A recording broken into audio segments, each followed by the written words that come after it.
El día de hoy vamos a informar sobre el plan para liberar a presos políticos. La secretaria de Gobernación, la licenciada Olga Sánchez, va a informarles sobre este tema, porque así lo acordamos el día de ayer. Vamos a dar respuesta a la inquietud, pregunta, duda o interés que tienen ustedes de saber sobre cómo se está llevando a cabo este programa. Y también un compañero de ustedes hizo un planteamiento sobre desplazados y represión en Chiapas, y Alejandro Encinas va a tratar ese tema. Y luego pues abrimos la sesión de preguntas y respuestas, como siempre. Entonces le damos la palabra a la licenciada Olga Sánchez Cordero, secretaria de Gobernación. Muchas gracias, presidente. Para informarles de que en la estructura de la Secretaría de Gobernación se creó una unidad especial para el fortalecimiento de los sistemas de justicia en nuestro país. Esta unidad está compuesta básicamente por dos direcciones generales, una de las cuales es una dirección general para el fortalecimiento de los sistemas de justicia en las entidades federativas a través de convenios de colaboración de las procuradurías estatales y de los tribunales superiores de justicia. La otra parte de la unidad, la otra dirección general, consiste ya precisamente en tener una mesa especial para la revisión de los casos en los que muchas de estas personas han sido privadas de su libertad injustamente. Tenemos ya liberados 16 personas. Hasta ahorita, en el mes de diciembre, hemos estado revisando los 368 casos que tenemos en la mesa y hasta ahorita hemos liberado 16 personas. Estas personas, muchos de ellos inclusive, no han tenido ni siquiera una sentencia después de muchísimos años de estar privados de su libertad y no han tenido sentencias ni condenatoria ni absolutoria. Otros tantos y muchos de estos que no han tenido sentencias porque los jueces no tienen manera de condenarlos, porque no tienen los elementos probatorios necesarios y las evidencias para poder condenarlos, y han estado privados de su libertad durante muchísimo tiempo.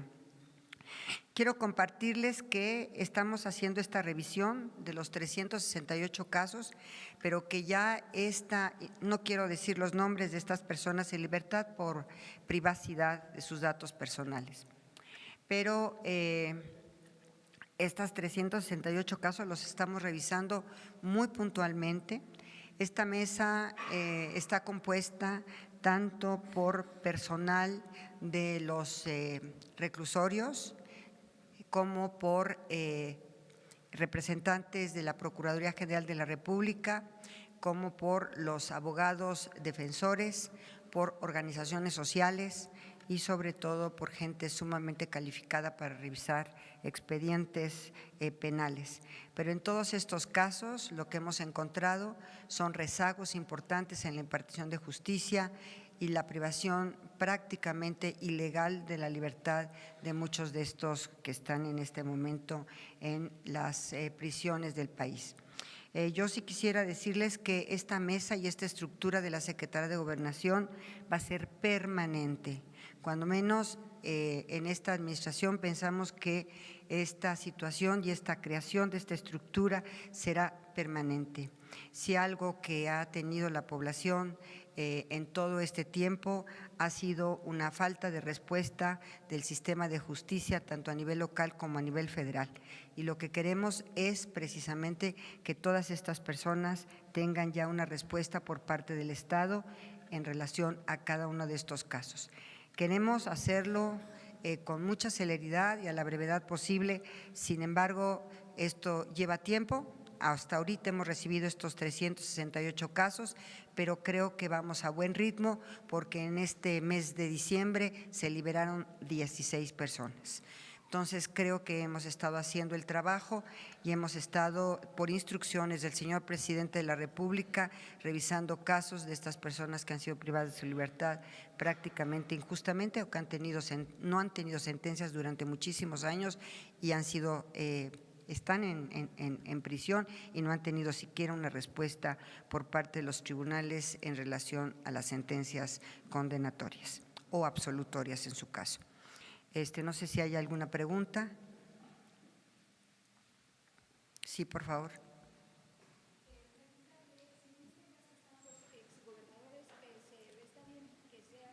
El asunto de presunción de inocencia, pero el caso de los gobernadores considero es de interés general. Por ejemplo, los que ya habían pedido o hablado con el presidente Andrés Manuel López Obrador. Estamos revisando estos casos, pero también quiero ser muy puntual. Muchos de estas personas que están en este momento privadas de su libertad tienen procesos locales en sus estados, no son procesos federales. Nosotros lo que estamos revisando en este momento son procesos federales, precisamente porque es la esfera de nuestra competencia. Sin embargo, a través del amparo o de las instancias del Poder Judicial Federal podríamos empezar a revisar los casos de muchas de estas personas que tienen causas penales únicamente de carácter estrictamente local y en las entidades federativas correspondientes. De todas maneras, estamos a través de las vías institucionales y de impugnaciones en el Poder Judicial Federal, podríamos hacer una revisión a través de los amparos o a través de carpetas de investigación que pudieran estar también vinculadas con algunos procesos penales federales, pero en general muchos de estos tienen procesos locales. En cuanto al diagnóstico de estas personas que van a ser beneficiadas y casos analizados, Rocío Méndez, Noticias MBS. Buenos días, doctora. Tenemos entendido que prácticamente el 60% son personas que cayeron en esta desventaja y fueron privadas, como usted nos advierte, posiblemente ilegalmente de su libertad por estar en la defensa de la tierra o en este tipo de circunstancias. ¿Podría aclararlos? Porque sí, también tenemos entendido que hay muchos jóvenes que por su protesta política, entiéndase normalistas o estudiantes universitarios, también están en prisión. Denos detalles, por favor. Es correcto, inclusive tenemos ambientalistas que están privados de su libertad por haberse opuesto a las prácticas del fracking. Estrictamente, por ejemplo, en la zona norte de Puebla, se opusieron al fracking y entonces fueron privadas de su libertad por oponerse al fracking, por ejemplo, y son ambientalistas que en este momento también están privadas de su libertad. Hay muchísima gente humilde que no tuvo ni siquiera derecho a un defensor público. Yo tengo casos, por ejemplo, de mujeres indígenas que ni siquiera tuvieron oportunidad, que por ejemplo transportaban una mochila a lo mejor con marihuana o con amapola y no tuvieron ni siquiera oportunidad de tener una defensa adecuada, ni un intérprete y mucho menos un proceso penal, un debido proceso. Entonces, todos estos casos los estamos revisando y sí tenemos ya detectadas muchísimas de este tipo de injusticias, de ambientalistas o de protesta social, en donde no podemos permitir, por instrucciones del señor presidente Andrés Manuel López Obrador, no podemos permitir que la protesta social sea criminalizada. Y en este caso también vamos nosotros a revisar todos estos expedientes que tenemos. Aquellas que cayeron en situación de interrupción del embarazo, ¿esto está contemplado? Aquí tenemos un tema en estas mujeres que que tenemos privadas de su libertad por haber interrumpido su embarazo en los estados y en las entidades federativas, en donde todavía está penalizada la conducta por aborto. Y en este caso el problema que tenemos es un problema de competencia federal y de competencia local, porque las entidades federativas, cada una de ellas en sus diversos códigos penales, es el que tipifica estos delitos y son procesadas en instancias locales. Entonces, aquí tenemos el tema de que muchas de ellas pues son procesos en sus diversas entidades federativas. Por supuesto que este es uno de los grandes temas que nosotros estamos tratando de analizar y probablemente apoyándolas en el amparo con defensores públicos, podríamos nosotros lograr que ya lograran saltar, digamos, la instancia local para llegar a la instancia federal y pudiéramos nosotros tener una posibilidad de revisar estas causas penales a través de la justicia federal y de las procuradurías y del sistema de justicia ya del Poder Judicial Federal. De 368 casos, ¿a cuántos corresponden? ¿A mujeres, a indígenas? Tengo la lista, aquí está, pero de verdad por razones de privacidad y datos personales de todas estas personas que han solicitado estar dentro de la mesa de análisis, y seguiremos todo el sexenio revisando los casos y vamos a ir revisando caso por caso. Un desglose de cuántos casos, no que nos digan los nombres, pero sí cuántos casos hay. Tenemos 368 casos ahorita en revisión. ¿De cuántas mujeres? Pues está aquí la lista, no he contado cuántas son mujeres y cuántos son hombres, pero aquí están. Dice que van avanzando. ¿Perdón? La lista de los… La distinción, con mucho gusto, cuántas mujeres y cuántos hombres, con mucho gusto, nada más es cuestión. También por tipo de delito. Sí, muchos de ellos están privados de su libertad, precisamente por esta oposición al fracking. Ahí en este caso tenemos que tener desistimientos de la parte agraviada, que es la Comisión Federal de Electricidad, por ejemplo. Entonces cada caso es particular y cada caso es diferente. No podríamos generalizar ahorita porque uno está por fracking, otro está por motín, otro está por atentados contra las vías de comunicación, otros, bueno, hasta a muchos de ellos les han hecho montajes de secuestros o de extorsiones y muchos de ellos ni siquiera hay elementos probatorios suficientes como para que continúen privados de su libertad. Señala usted de que van avanzando rápido, Atlante Muñoz, señala usted que van avanzando rápido en la Pues liberación. 16 casos. Sí. ¿Tendrá usted un comparativo de cuántos se liberaron en el gobierno anterior o cómo se Yo creo dio que esta en el marcha? gobierno anterior no había este tipo de instalación de una mesa como la que, por instrucciones del presidente Andrés Manuel López Obrador, hemos instalado en la Secretaría de Gobernación. Ha sido una insistencia constante del señor presidente de que todos estos casos se revisen porque muchos de ellos no hay delito de presos políticos, pero por manifestaciones en contra del sistema o por incluso ambientalistas están privados de su libertad. Sí, ministra, nada más preguntarle en este caso, a raíz de las reformas estructurales que se aprobaron, son muchos de estos presos políticos, y preguntarle de los 16 que se liberaron sin que nos dé sus nombres, preguntarle cuántos están relacionados con el tema de la reforma educativa. Gracias. Algunos de ellos, no todos, pero sí algunos de ellos. Las reformas perdón, Agustín Velasco de UNO TV, las reformas estructurales aprobadas en el sexenio pasado arrojaron toda esta cantidad de presos políticos, es decir, la reforma energética, la reforma educativa, etcétera. Bueno, les estoy dando el ejemplo del fracking. Los que se han opuesto al fracking allá en la zona norte de Puebla, estamos revisando sus expedientes, pero por ejemplo, estas personas, quien tiene que desistirse es la Comisión Federal de Electricidad, por ejemplo. Entonces, hay denuncias de ciertas instituciones públicas o de secretarías de Estado o de órganos autónomos o en este caso, por ejemplo, de la propia comisión, en donde tenemos que tener el desistimiento de estas instancias de gobierno y lo vamos a estar haciendo constantemente. En el Senado han presentado, Ricardo García, Revolución Gracias. 3.0, en el Senado han presentado una iniciativa ciudadana para ley de amnistía. Esto quiere decir que el proceso por el cual están siendo liberados estos 16 presos no tiene que ver con una amnistía, se están haciendo casos particulares y si pudiera decirnos aproximadamente en cuánto tiempo quedarán resueltos los casos restantes. La ley de Gracias. amnistía, que también es una, digamos, una instrucción del señor presidente, tenemos que tener detectados los universos de personas a los cuales van a ir dirigidas.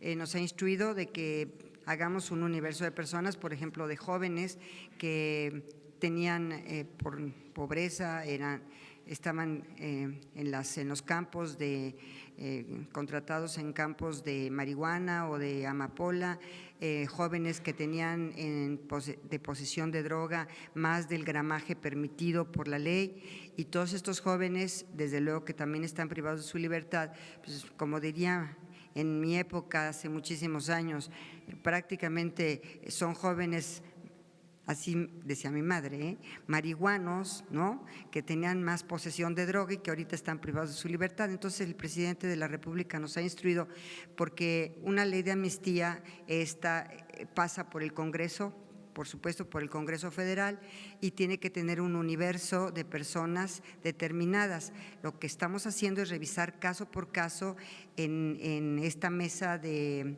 reconciliación y justicia, así la hemos llamado, en la Secretaría de Gobernación, y en este momento no es una ley, sino es la revisión particular de los casos. Pero cuando tengamos el universo de personas a los cuales puede ir dirigida una ley de amnistía, le vamos a presentar al señor presidente de la República nuestra propuesta.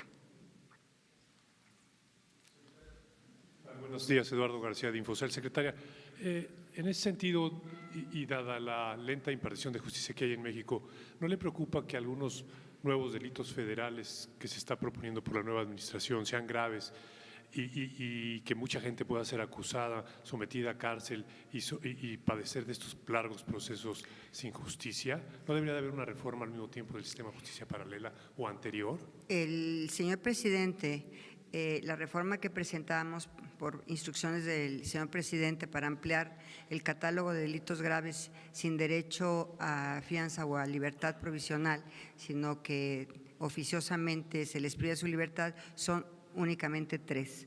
Son hechos de corrupción, por una parte; por otra parte son delitos electorales y desde luego el robo de combustible, por considerar que estos 3 delitos han afectado gravemente a la sociedad. Y por eso es que el señor presidente ha propuesto la ampliación del catálogo de delitos graves para que enfrenten su proceso en prisión y no en libertad. Sí, Ernesto Ledesma, de Rompeviento TV.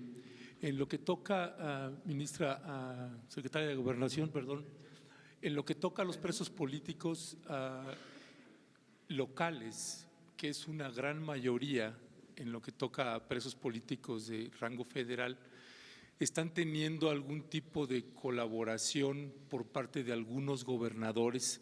Porque transferirlo a proceso federal mediante el amparo puede alargar muchísimo la condición de los presos. Desde luego que ¿Hay sí. algunos gobernadores que están colaborando? A través de la otra Dirección General de Fortalecimiento al Sistema de Justicia, vamos a hacer convenios con los gobernadores, todavía no. Ese es un tema que está pendiente, pero ya está instalada la Dirección General para el fortalecimiento del sistema de justicia en México. No es revivir el CETEC, como ustedes saben, sino ya es una acción más conjunta y coordinada con los gobernadores para fortalecer tanto el sistema de procuración de justicia como el sistema de impartición. En procuración de justicia tenemos un rezago enorme y tenemos también un problema de que no se investigan adecuadamente los hechos ilícitos que se cometen en las entidades federativas, sobre todo en algunas entidades federativas. Entonces tenemos que, a través de esos convenios de colaboración, apoyar hasta donde, obviamente respetando la soberanía de los estados y su autonomía, hasta donde nos permitan poderlos ir fortaleciendo tanto en materia de procuración como en materia de impartición. Pero la respuesta es que en muchos de estos casos no han tenido una respuesta de este sistema de justicia rápida y eficiente.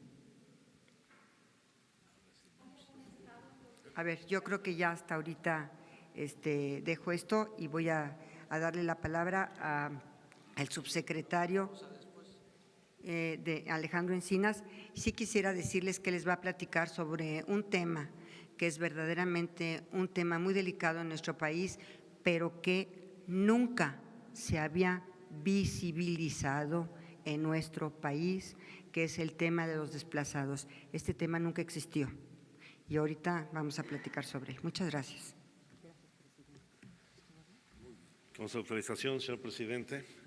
Bueno, como lo planteó ayer Ernesto de Ledesma de Rompevientos TV, efectivamente el pasado 18 de diciembre hizo el planteamiento aquí en la conferencia de prensa respecto a la muy difícil situación que se está viviendo en los Altos de Chiapas, particularmente en la zona de Chenaló y Aldama.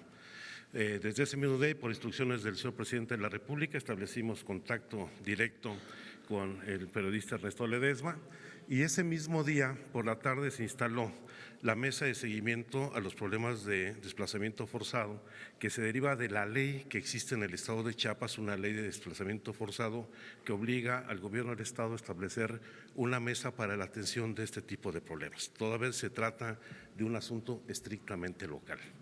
Desde días anteriores, pero particularmente a partir de esta denuncia, hemos mantenido una relación estrecha con el Gobierno del Estado. El propio 19 de diciembre me reuní con el secretario de Gobierno del Estado, donde establecimos un mecanismo de seguimiento y atención a este problema. Los días 27 y 28 de diciembre, un grupo de funcionarios de la Secretaría de Gobernación, particularmente del área de atención a la violencia contra la mujer y de garantía de los derechos humanos, se desplazó para hacer una visita a los campamentos y a los lugares donde está este problema vigente, en donde efectivamente pues, los problemas de violencia, de presencia de grupos paramilitares y de una gran capacidad de fuego, incluso de grupos ligados presuntamente a la delincuencia organizada, ha generado niveles de violencia de nueva cuenta, como sucedió en el mes de abril con el asesinato de 2 niños y ahora de nueva cuenta en los primeros días de este mes, gente que ha sido víctima de la violencia que lamentablemente se ha venido recrudeciendo. Estamos atendiendo esta situación en el ánimo no solamente de considerar las partes en donde hay un litigio por un conflicto agrario que se agudizó en el momento en que el Tribunal Superior Agrario otorgó una compensación de cerca de 15 millones de pesos que alentó lamentablemente la confrontación en esta disputa por un predio de alrededor de 60 hectáreas, pero habrá que hacer una acción institucional en apoyo al gobierno del Estado de Chiapas, donde se involucrará el conjunto de las dependencias del gobierno federal. La instrucción que nos ha dado el señor presidente de la República es que las dependencias vinculadas en el Gabinete de Seguridad y Gobierno de la Administración Pública Federal atienda esta situación con la responsabilidad y cautela que esto amerita para evitar una mayor confrontación y violencia entre las propias comunidades, y estaremos informando de cómo van evolucionando estos hechos. Por supuesto, estamos dando prioridad a atender los asuntos de carácter humanitario, a las viudas, a los niños que están en la situación de indefensión. Por supuesto, se atenderá las recomendaciones de la Comisión Interamericana de Derechos Humanos, que otorgó ya las medidas cautelares, al igual que la Comisión Nacional de Derechos Humanos, y en su oportunidad, pues ustedes irán conociendo de la intervención de las distintas dependencias del gobierno federal. Es cuanto. Pero no hay pregunta, a ver. El número de desplazados, ¿cuántos son mujeres? ¿Cuántos? Los están desplazados prácticamente en la zona. Hay que recordar que es una zona donde hay un conflicto social muy intenso. Por supuesto, tenemos antecedentes lamentables como el caso de Acteal. Hay influencia en esta zona con los caracoles zapatistas. Esto tiene que irse manejando con mucha cautela y detenimiento. Creemos que son alrededor de 600 las personas que están afectadas por esta situación en esta región del Estado, lo cual no es el único problema que tenemos en la entidad, como lo tenemos también en otras entidades de la República, pero eso va a tener una atención especial, dada pues, lo delicado que es el asunto en las convivencias entre las comunidades. Por favor. Sí, con respecto de las pérdidas de las cosechas de Café y otros, de prácticamente todo el municipio de Aldama, de los 12 poblados que componen esa comunidad. ¿Va a haber alguna indemnización para todas estas familias por parte del gobierno federal, por parte del gobierno estatal, en lo que toca al involucramiento de la policía estatal, del gobierno de Rutilio Escandón, que tiene una base de operaciones mixtas en Santa Marta, que es de donde provienen los disparos? ¿Qué se está haciendo si es la propia policía estatal quien está vinculada y que ya hay testimonios audiovisuales que así lo certifican? Y en lo que toca a los desplazados, en el caso de Chalchihuitán, el Centro de Derechos Humanos Fray Bartolomé de las Casas ha solicitado medidas cautelares para ellos.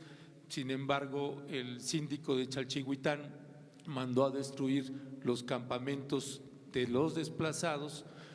¿Y qué va a hacer el gobierno de Andrés Manuel López Obrador en lo que toca a la condición en la que están viviendo ahorita los desplazados, que son condiciones verdaderamente infrahumanas?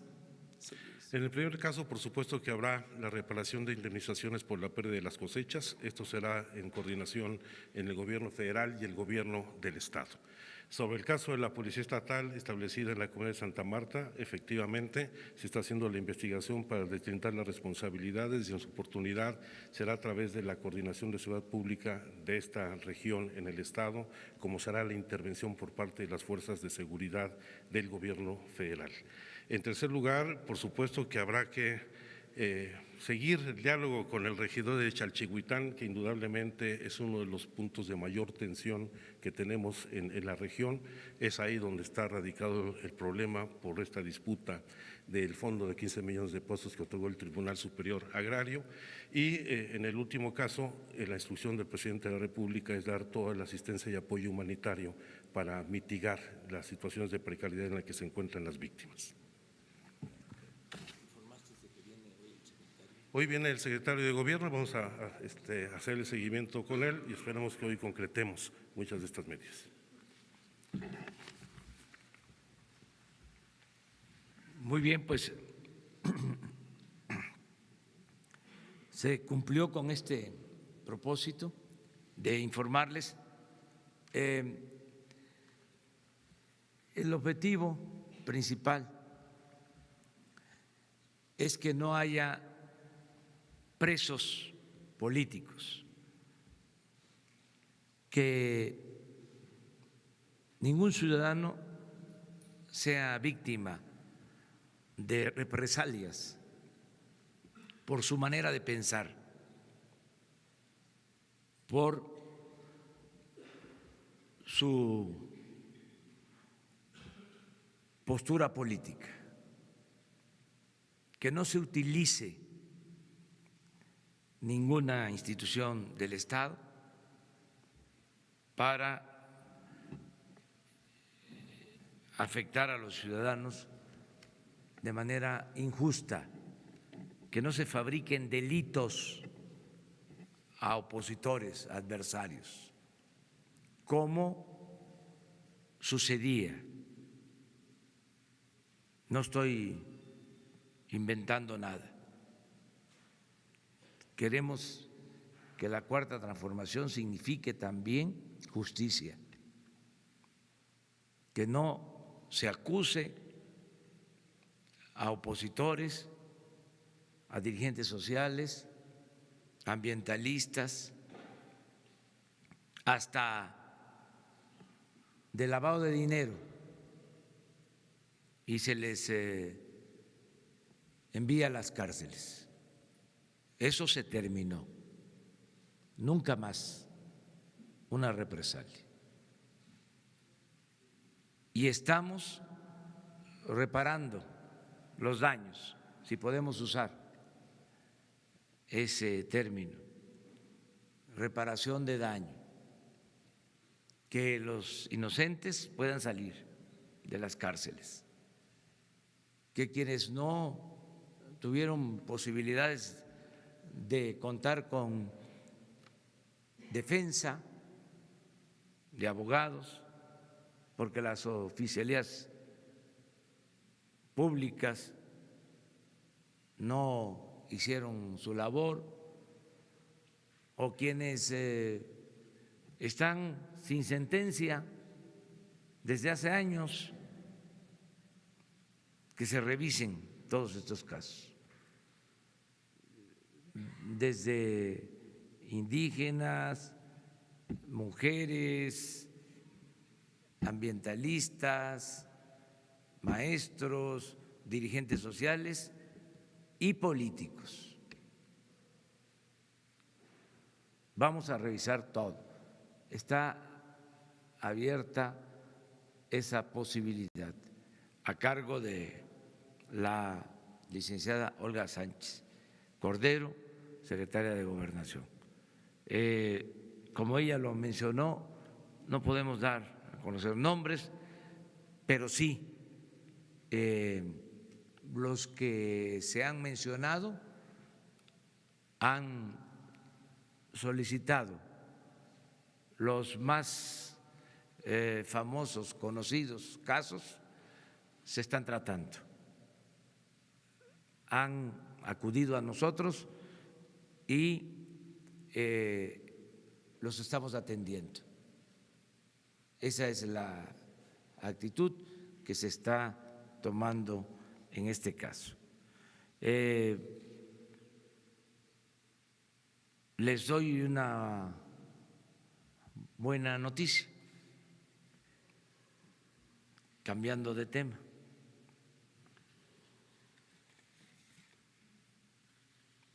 Vamos logrando el propósito de que no se roben los combustibles.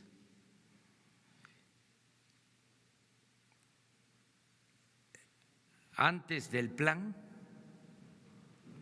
de robo de gasolinas,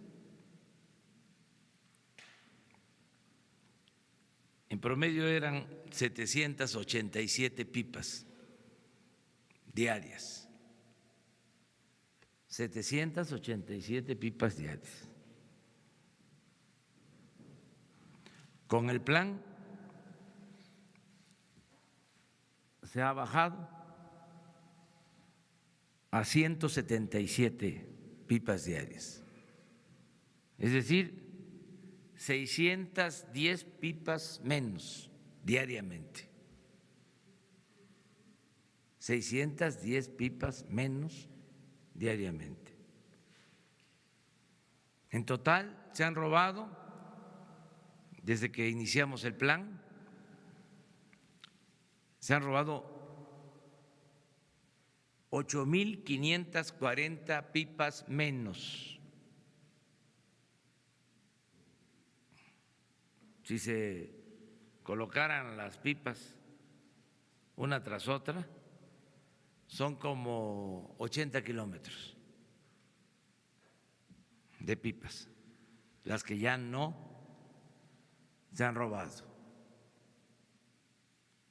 En dinero ha significado un ahorro de 2,500 millones de pesos. 2,500 millones de pesos. Informo esto para agradecerle a la gente por su apoyo, por su respaldo. Y sí, han habido molestias en algunos lugares, no ha sido generalizado, pero no ha sido en vano. Si los ciudadanos nos siguen apoyando, nos siguen respaldando, vamos a acabar con la corrupción, que ese es el propósito. Cero corrupción, cero impunidad. Ahí están los resultados.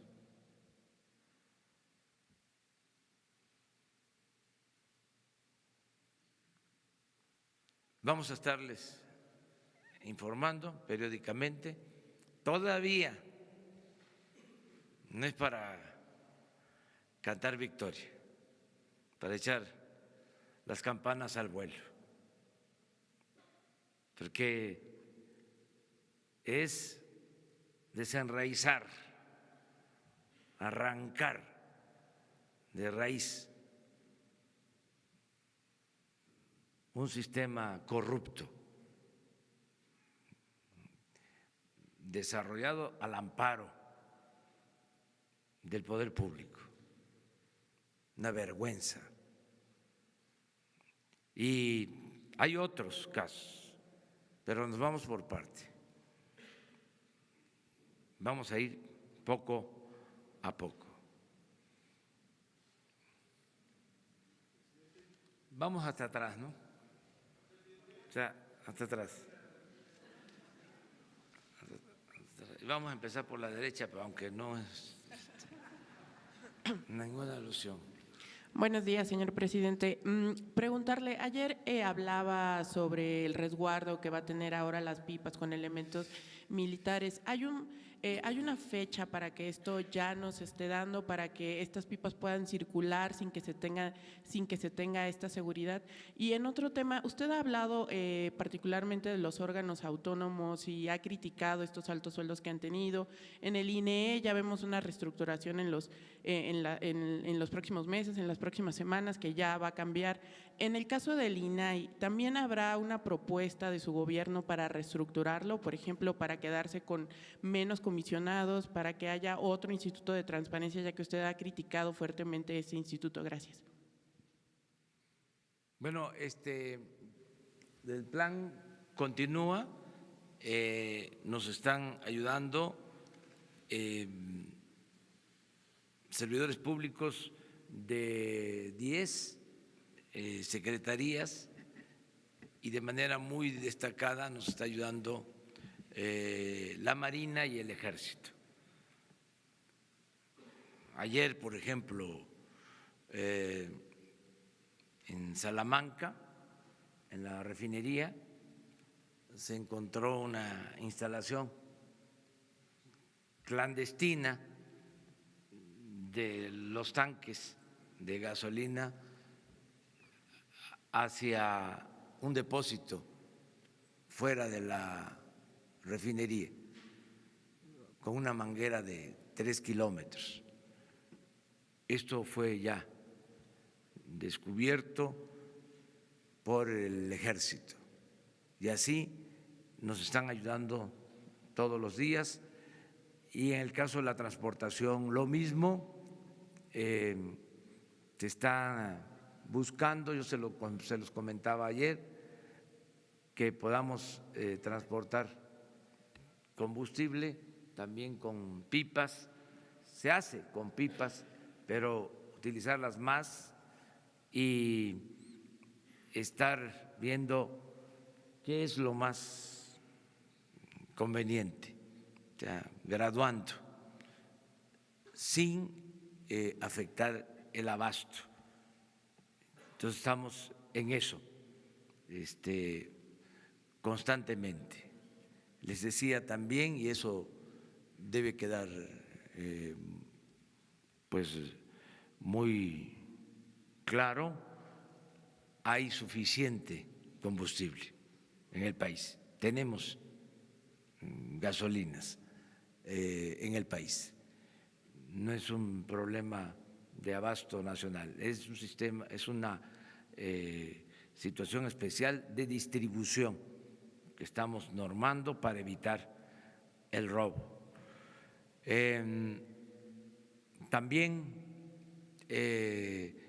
sobre los precios de las gasolinas, decirles que no está variando el precio, que al contrario, en algunos casos está bajando el precio de los combustibles, poco. Esto se debe básicamente a que está bajando el precio de la gasolina en el mercado internacional. básicamente. Entonces, cuando decidimos sobre este plan, lo hicimos también pensando en que hay ahora una circunstancia favorable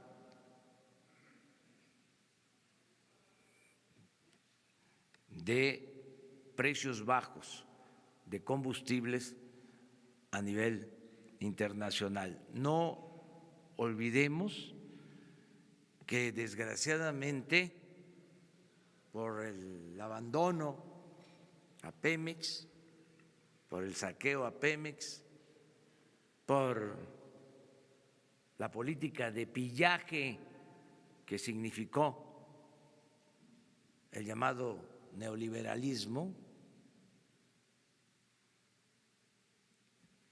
estamos comprando los combustibles en el extranjero. Se compran 600,000 barriles diarios de combustibles, de gasolinas en particular, de 800,000 barriles que consumimos diariamente, se compran 600,000.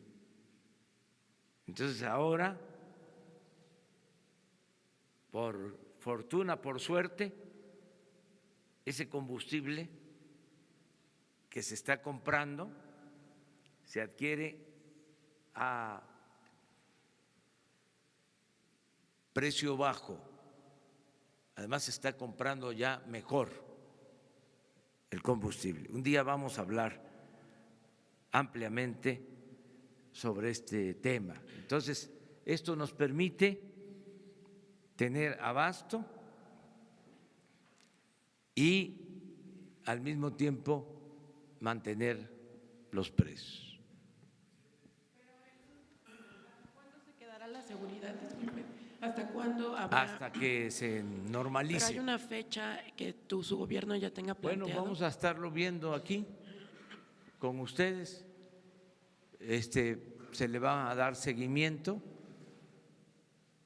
Una regla de oro de la democracia es la transparencia.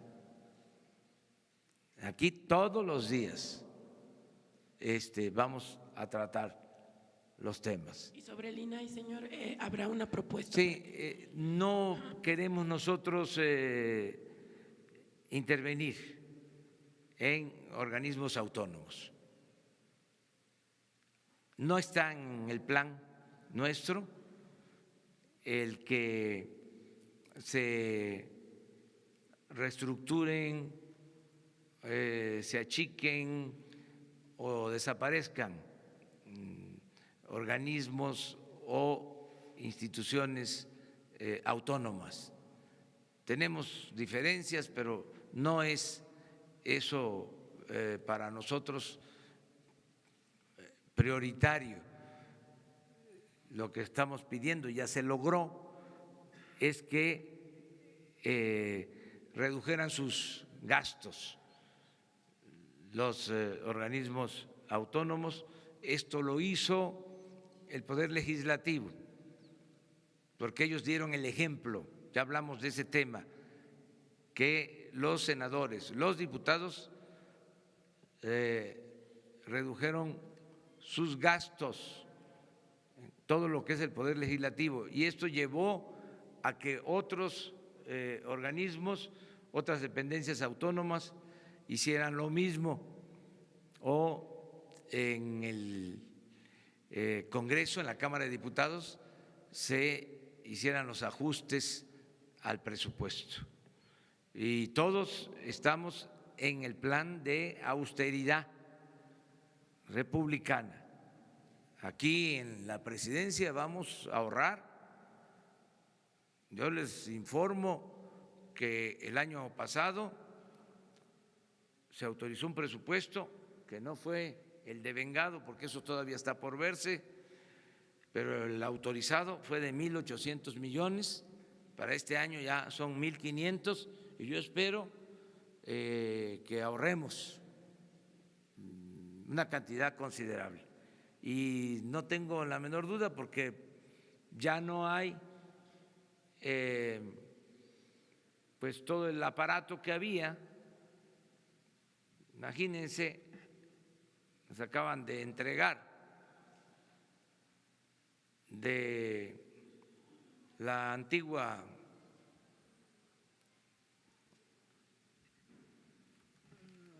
institución del Estado Mayor Presidencial 280 vehículos.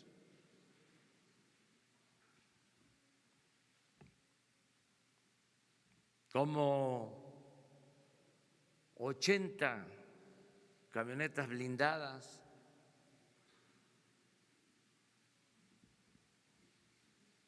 Me decían que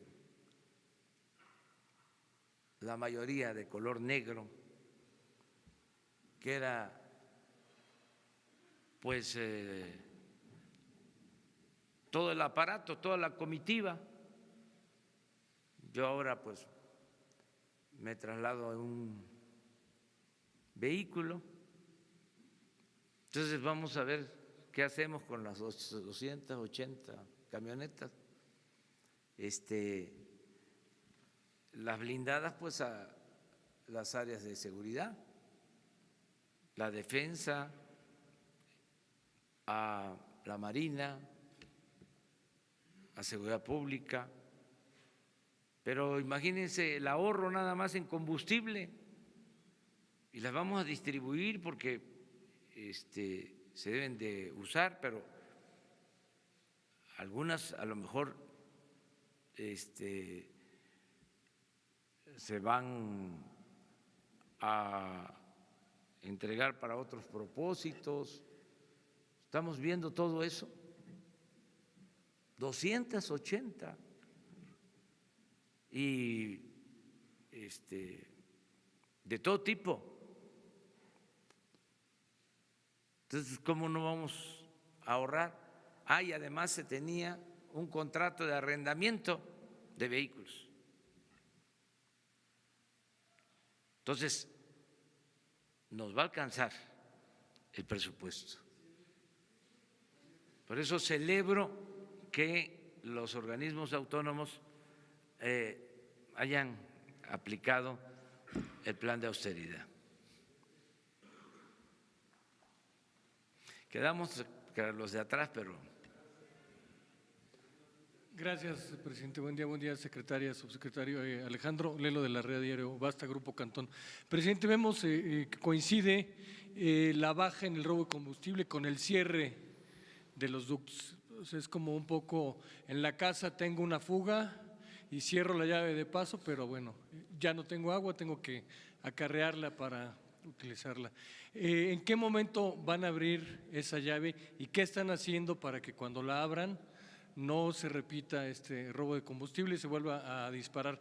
Y la segunda pregunta, muy concreta también, hay otras, y ahora que está de moda el huachicoleo, si me permite llamarle también otra forma de huachicoleo, que el ciudadano llega a la gasolinera y le venden litros de 800, de 900 mililitros, y son miles. Hay un caso histórico en el sexenio de Fox, una subsecretaria del consumidor fue destituida y se le señaló de chantajear, extorsionar gasolineras para campañas panistas. Ahí está la historia por ahí del 2004, 2005. Eso quiere decir que sí tiene dientes la Procuraduría del Consumidor para combatir. ¿Qué está haciendo, qué va a hacer su gobierno para combatir también este huachicoleo contra el ciudadano? Sí, vamos a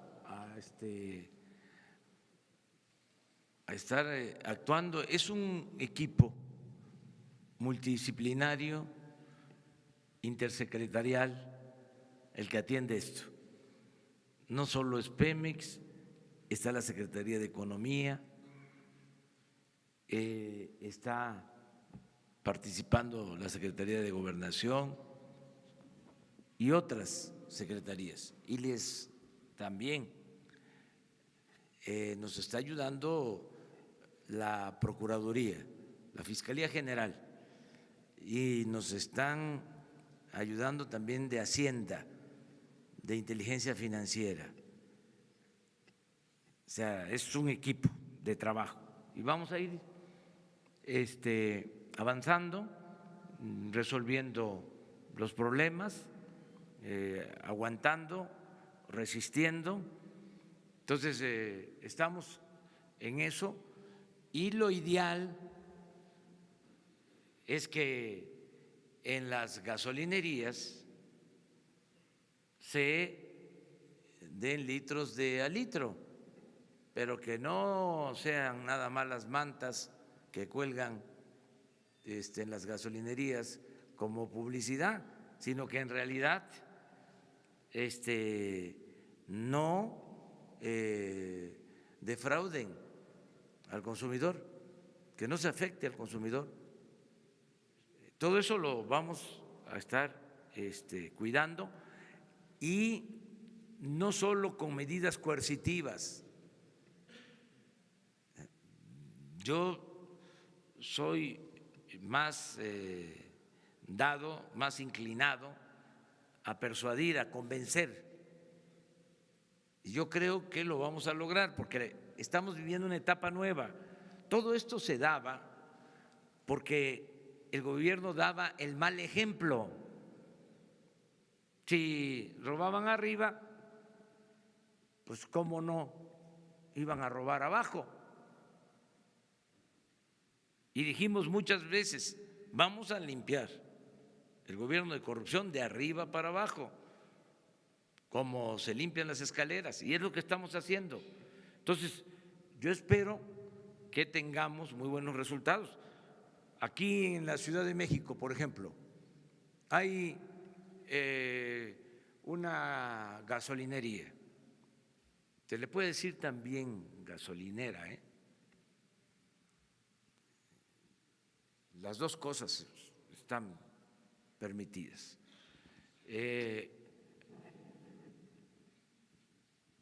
Hay una que es ejemplo, la de la Marina. En el eje 3, porque, entre otras cosas, la gente tiene la percepción, y esto obedece a la realidad, de que ahí se da completo el litro. Entonces, en general, todos aportarnos bien, todos aportarnos bien. De todas maneras, vamos a estar vigilando, y yo estoy seguro de que la competencia tiene que ver también con la calidad, tiene que haber un componente ético en todo lo que hagamos. Les voy a dar un dato que es interesante, y ahí me van a ayudar también ustedes, y me va a ayudar toda la gente.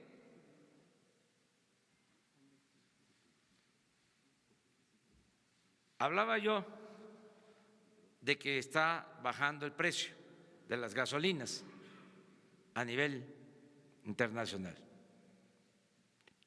Todavía Pemex abastece a las gasolinerías en un 95% aproximadamente. Es decir, Pemex está comprando la gasolina y la entrega a los concesionarios. Y se está vendiendo la gasolina a menor precio.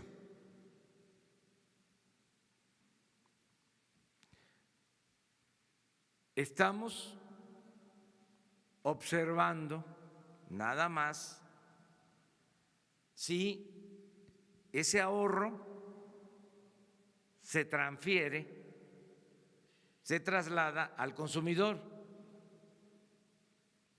Eso depende de la ética también. No vamos nosotros a cambiar el sistema.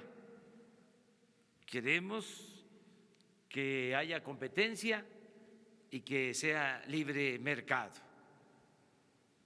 pero que no vayan a abusar en los márgenes de utilidad. Sí se entiende, ¿verdad? Entonces, vamos aquí a estar viendo eso,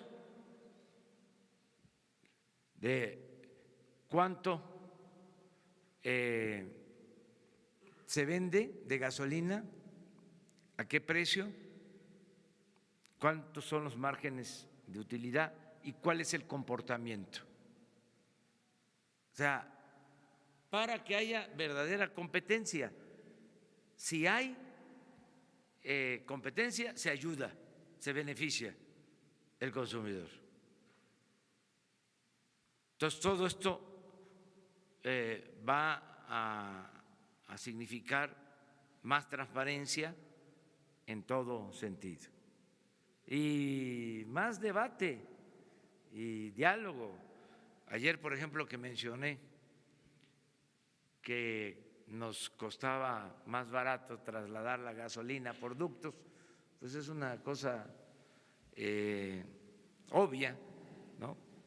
Y que luego los buquetanques y que luego el ferrocarril y que era más cara el traslado de combustibles, era más caro el traslado de combustibles por pipas, inmediatamente, ¿no?, los analistas adversarios diciendo que, bueno, sí, ya no se usan los ductos, pero ahora sale más caro trasladar la gasolina por pipas. Pues sí, pero es muchísimo más caro que se la roben.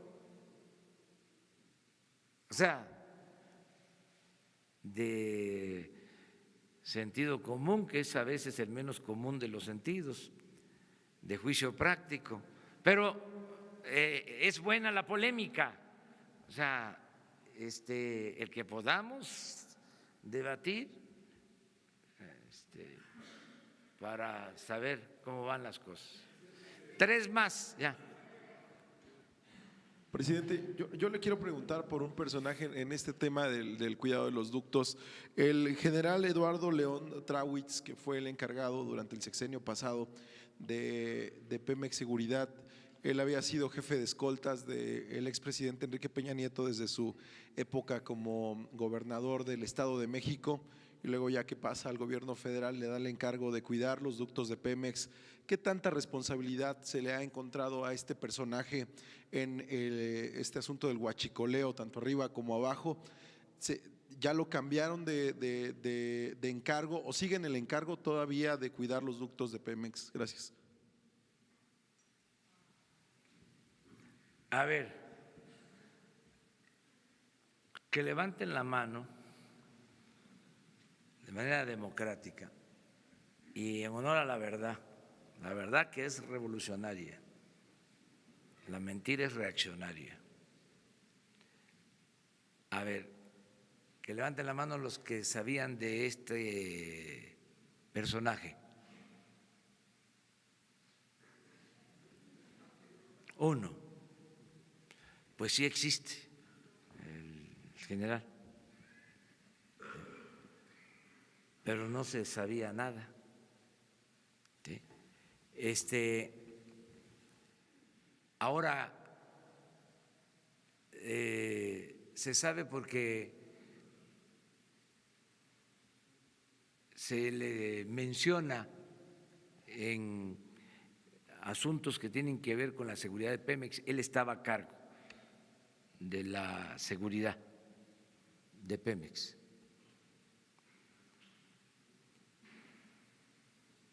Y lo que se está haciendo ahora, les hablaba de que es un programa integral, es una investigación a fondo, conjunta, de todas las dependencias. Recuerden ustedes que se dijo desde el principio, lo acaba de mencionar la licenciada Olga, de que el robo de combustible se convierte en delito grave. La corrupción y el fraude electoral. O sea, son temas en donde no vamos a dejar de insistir hasta que se castigue a todos los responsables y vamos a estar siempre también llamando a los ciudadanos, sobre todo la verdad. Me preocupa mucho el que sean detenidos gentes humildes, pobres, que no sepan que ahora ya el robo de combustible es un delito grave sin derecho a fianza. Entonces quiero que se informen, que todas las familias apoyen, ayuden. Esta semana empiezan ya a dispersarse los recursos para los programas sociales. El que no tenga trabajo va a poder asistir a una dependencia y conseguir trabajo. Vamos a lograr muy pronto el pleno empleo. En el caso, por ejemplo, de los jóvenes, todos los jóvenes de 18 a 29 años van a recibir su apoyo. Poco, pero muy digno. Poquito porque es bendito. 3,600 pesos, pero que no les falte lo indispensable, para que nadie se vea obligado a tomar el camino de la delincuencia. Entonces, en eso estamos y ahí les dejo de tarea lo de la pregunta del compañero. Muy bien. Está bajo investigación, eso es lógico. El general que estaba a cargo de los ductos está bajo investigación. Está en una lista de personas que se investigan con relación a esto, sin que haya todavía nada definitivo. ¿La investigación corre porque se está investigando a todos los que tienen que ver o tuvieron que ver con estas actividades. La Secretaría de Gobernación, ¿en qué etapa de la investigación se encuentran? Nada más, si nos pudiera precisar. En todos los casos se está trabajando en lo que tiene que ver con precisamente la investigación. Hasta ahí. Uno ya.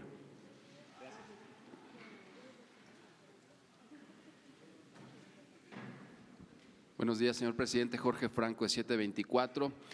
A través de las redes sociales recogemos constantemente la inquietud de la gente, quien quiere saber avances en la estrategia en materia de seguridad pública, la inseguridad que ellos viven a diario.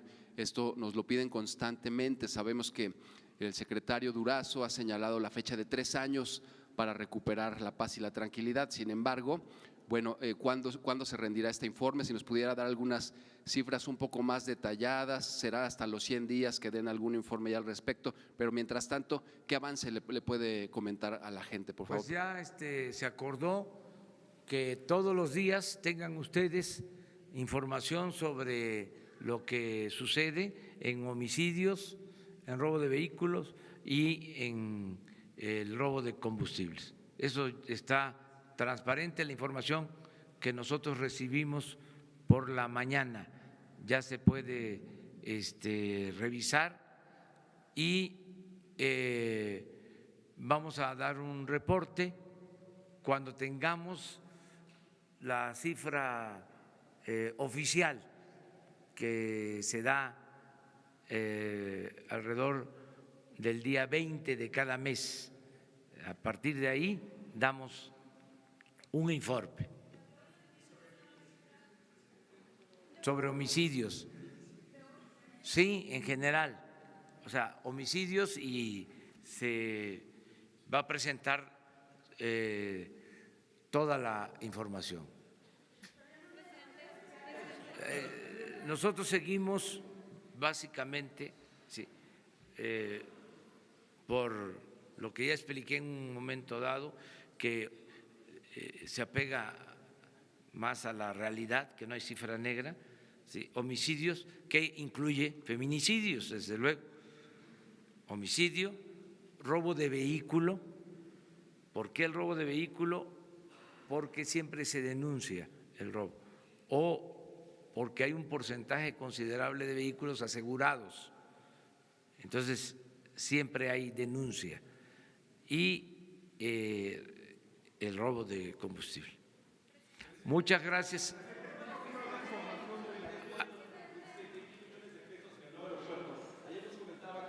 Nos iba a dar los pormenores, sí. cómo Hoy va esta les investigación. Van a informar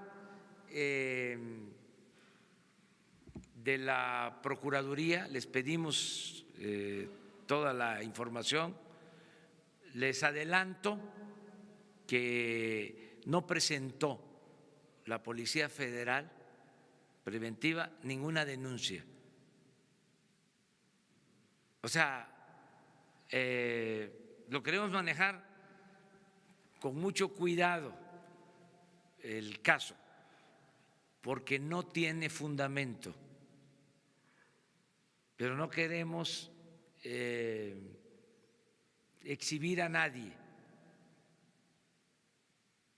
porque incluso no vemos que haya mala fe en el periódico. Pensamos que fueron sorprendidos. Entonces, se va a informar, se va a hablar con el director del periódico para darle toda la información, pero no hay elementos de prueba sobre la denuncia. Para empezar, la Policía Federal Preventiva no presentó, ya lo revisaron los responsables, ninguna denuncia por corrupción en la construcción del aeropuerto. Los homicidios, presidente. Sobre el esquema en los sindicatos que se utilizaron sindicatos para acarrear dinero, para acarrear materiales. Entonces quiero preguntarle qué se necesita para que ustedes activen una investigación, porque si bien es cierto que la Policía Federal en este caso no tenía las facultades para investigarlo, hay elementos públicos que nos hablan de un esquema de corrupción con nombres claves, con mecanismos. Entonces, ¿qué se necesitaría para que ustedes investiguen este caso? No, pues cuando uno sabe de un delito, uno está obligado a denunciarlo y la autoridad tiene que proceder. Pero en este caso no fue así. En este caso no presentó la Policía Federal Preventiva ninguna denuncia. No quiero decir más, pues. Ahora que lo saben, lo van a investigar, ¿Mande? ya conocen los hechos, ¿van a presentar la denuncia en este momento y se podrá activar la investigación? Sí, pero no hay elementos, o sea, no hay pruebas. ¿Saben cuántas denuncias hay en la Procuraduría? Hoy estaban informando. En general, unas fundadas, otras sin elementos, 103,000 denuncias. O sea, es mucho el rezago. En este caso fue algo que no corresponde a la realidad. O sea, si no se los diría, Lo que pasa es que no me quiero meter al fondo porque es cuando alguien se equivoca o se comete un error. A veces yo digo, este periódico o la prensa fifí, porque los veo malintencionados, tendenciosos. Ya ves cómo son, que se dan baños de pureza, ¿no? Y son unos reverendos hipócritas. Ahí sí, pero acá no, acá fue que se manejó una información, eso suele pasar, que llega información a las mesas de redacción por distintas causas. Yo estoy seguro que el director del Universal no sabe de esto. Lo que vamos a hacer, y eso fue lo que instruí, es que se le informe. Pero ustedes no lo van a investigar entonces, este caso, lo desestiman. Si está en la Procuraduría, lo tiene que hacer la Procuraduría. Pero de entrada, no es cierto que la Policía Federal Preventiva haya presentado una denuncia por corrupción en la construcción del aeropuerto. Punto. Ya más no se puede. Pero es que todos nos equivocamos, todos, y lo que tenemos que pues aceptar es el derecho a la réplica y también rectificar, no caer en la autocomplacencia, que ese es otro asunto que tiene la prensa fifí, que no rectifica y se regodea de la autocomplacencia. O sea, son jueces, ¿no? Sentencian, emiten veredictos, juicios sumarios y no son capaces de rectificar. Imagínense lo que hicieron últimamente, que en los días que llevábamos, en un mes, había crecido, se había incrementado el crimen en 60%. No se midieron y no fueron capaces de decir, pues no es así. No, 60% es muchísimo. De 2.200 homicidios en un mes a 3.500, que es el 60%, si hago bien las cuentas,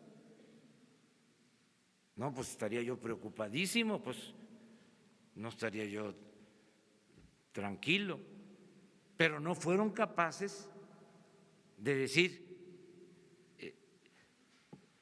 sí, bueno, aquí estamos, aquí va, así vamos.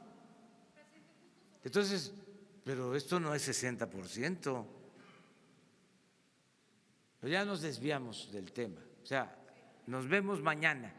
Muchas gracias.